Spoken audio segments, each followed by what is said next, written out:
Pharma કંપનીમાં blast થયો હતો, જેમાં 15થી વધુ લોકોના મોત નીપજ્યા છે।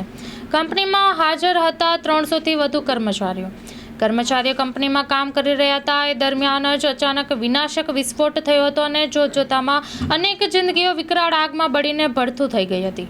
આ ઘટના બની છે આંધ્રપ્રદેશમાં આવેલી એક ફાર્મા કંપનીમાં આ દુર્ઘટના બની હતી અને મળતી માહિતી મુજબ આંધ્રપ્રદેશના અનાકાપલ્લે જિલ્લામાં આવેલી કેમિકલ કંપનીમાં આ દુર્ઘટના બની છે, જેમાં કેમિકલ કંપનીના રિએક્ટરમાં મોટો વિસ્ફોટ થયો હતો અને કંપનીમાં થયેલા ભયાનક વિસ્ફોટમાં 15 કામદારોના મોત નીપજ્યા હોવાના સમાચાર મળી રહ્યા છે। જ્યારે આ ઘટનામાં અનેક લોકો ગંભીર રીતે ઘાયલ પણ થયા હતા અને હજુ પણ મૃત્યુઆંક વધે તેવી આશંકાઓ સેવાઈ રહી છે।